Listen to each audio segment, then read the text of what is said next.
Morning, I'm going to do the fourth episode of my opening game series, where I play the first three moves of the game for both sides, analyze them by myself and with AXG. So yeah, let's start. The tension, the drama, the swings, backgammon. There is nothing like it. In this channel, you'll find all kinds of content related to backgammon strategy, as well as vlogs from tournaments and more. The Kalinator welcomes you. Have fun and enjoy. I'm gonna start for white and analyze my moves, and then roll for black on the other side with the cup. So white starts with a 4-3. I'm gonna split with the 3. No, I'm not. This is not the best move. I'm just bringing two checkers down. It's a slight difference, but this is slightly better. Now black's second move is a 6-2. It's an auto move. You just hit in the outfield. It's one of the rolls you are hoping for. Now white's second move is a 4-6, where 4 entering is forced. Well, I already have a decision.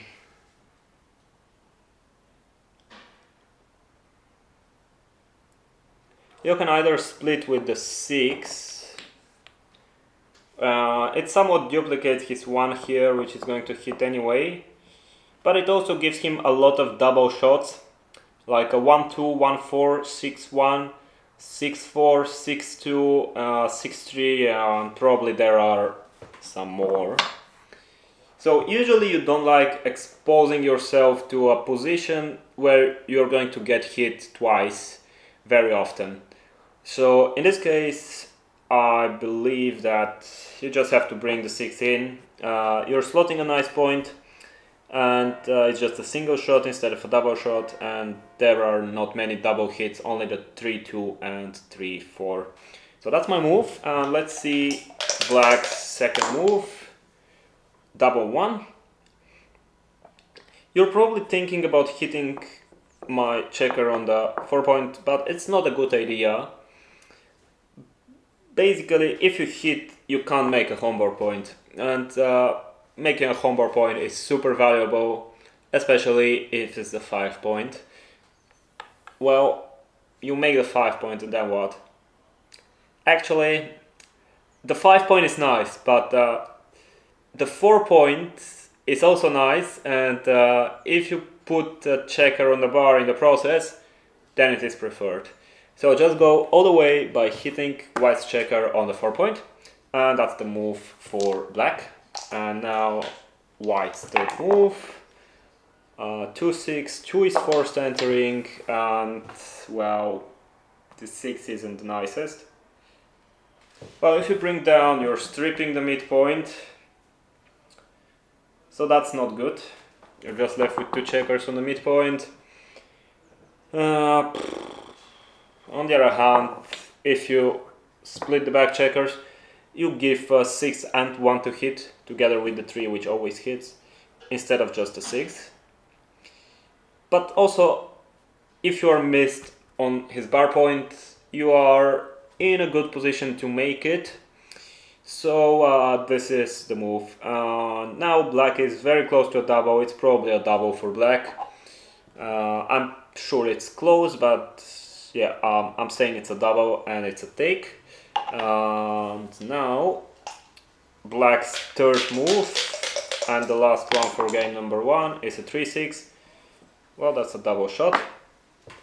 You're super happy to hit twice. That's basically the roll you've been hoping for. Maybe double 3 was better. That was the game number 1. Well, I think I had one semi-hard decision, but yeah, you're seeing the analysis, I'm not, and this helps. Now, after a short break, let's go to game number 2. By the way, you should certainly follow my other channel, which I just opened, where I'm posting the challenge of traveling to 14 countries in 24 hours, which is a new world record. And if you like this backgammon board, you can get yours by contacting Bernhard Mayr on this email. And of course, let's also appreciate this beautiful baffle box here, in which you can even read the Kalinator, and it's created by Günther Schuh. And if you want yours or this doubling cube, just call him up on this email. Okay, back to the video. This is game number 2, and I'm gonna start for white again. It's a 5-1 where I played a 5 down and split the back checkers. And now black's second move is a 6-1, which is one of the best rows. Making the bar point is one of the goals they've been hoping for.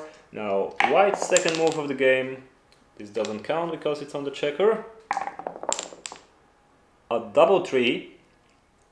Well, opening double 3s are certainly interesting, but if your back checkers are split, it's relatively simple. Now, you have 2 spares on the 8 point, so it's super efficient to make the 5 point, and then the 3 point is better than the 10 point, so you're gonna make the 3 point. It was gonna be harder if your back checkers are split, because then probably this was going to be one of the points to be made, and you were going to have a choice, and that was probably going to be the 5 point. But as they weren't split, it's really simple. Very often you'll just make 2 points in your home board. Now black's second move, a 4-2. Not the best one. You can consider making the 4 point by leaving a direct 6 to hit. Now white has a stronger board, and black really doesn't want to be hit on that board. So one alternative is just playing a checker all the way, and this is good from the side that you will not get hit. So you're kind of happy to not be hit on this white's board. And another alternative is bringing 2 checkers down. That way you leave less shots than with the direct 6.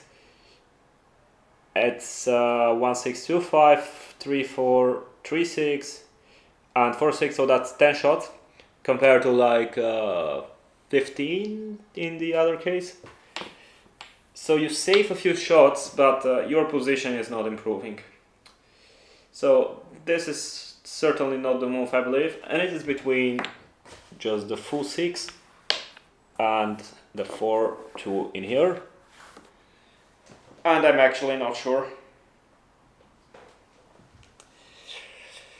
I think this is better, because if black is actually missed, they have a chance to improve their position and actually equalize the game. While with this move, well, whatever white does, black has a few good rolls, like a 2-1, 3-2, 4-3 is not even that good, and all the rest is bollocks. So I am going with the 4 point. This was move number 2. Yeah, so the third move for white. With the 6, they're going to hit automatically. And now, with the 4, they can either step up. Oh, these games are usually easier. Or just come all the way into the midpoint.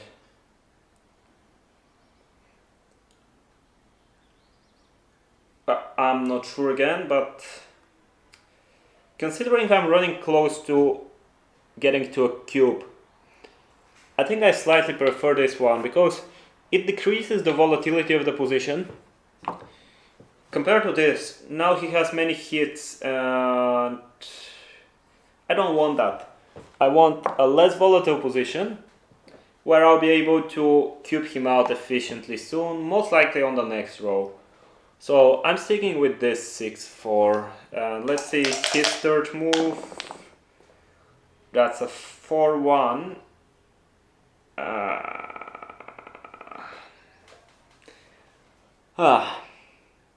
I might be high up in the PR in these games.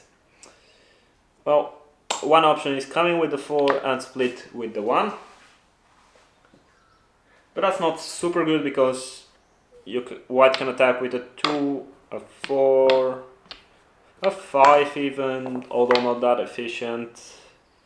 a 6, although not that efficient. But on the other hand, white only has 9 checkers in the zone, so their blitz attack is not so strong. If we go back, the only real alternative is coming in with the 1 and bringing a checker down with the 4. But this puts 3 checkers on the 1 point, and this is something that you usually try to avoid, especially when your opponent has a developing prime like white has right now. So in this case, I will go for the very gammon opening 4 and 1. And that's the third move, and now white is probably doubling. And I think I still have a take. With the other move I might not have had. This was certainly not an easy game, but let's see how the third goes. In the third game, once again, as always, I start for white. Oh, that's an illegal row and an illegal row twice. 3-2, splitting with the 3 and bringing a checker down with the 2 is clearly the best move. Well, not clearly. Split with the 2 and down with the 3 is also okay. 2 checkers down is also okay. But that's the slightly best move. That's a double 3.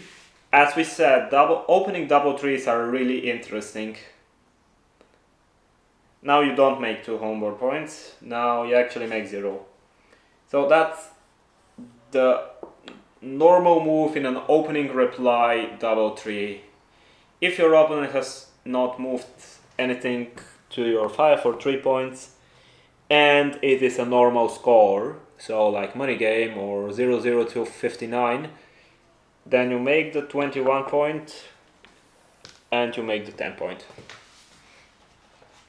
Now if your opponent is leading in the match by a lot, with this double 3 you might even prefer, even now, although probably not, but even now you might prefer making 2 homeboard points.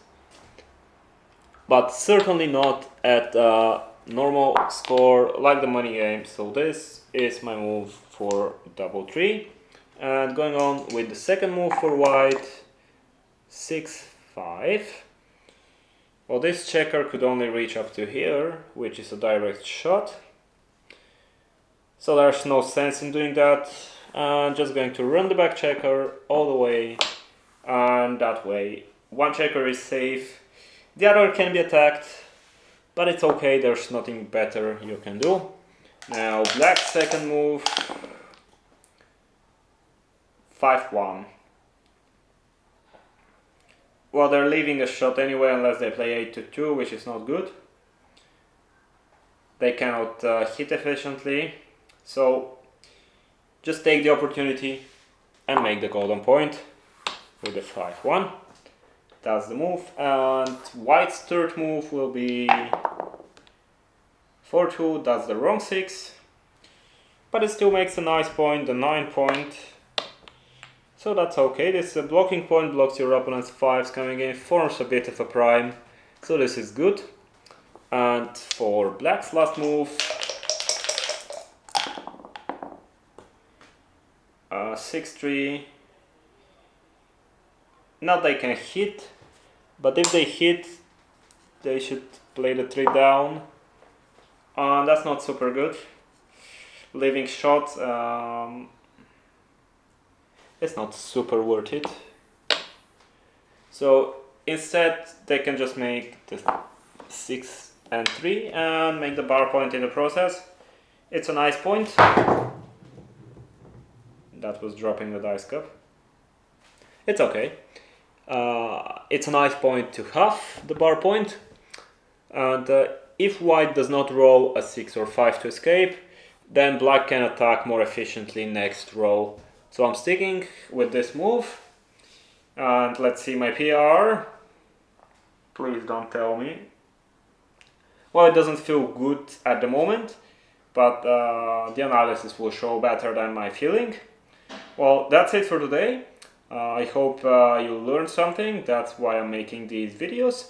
And if you want a specific topic of a video made, just write down a comment. I'll be super happy to make a video on your topic, because I'm running out of ideas anyway. So give me an idea and you'll get a video on it. It's super easy.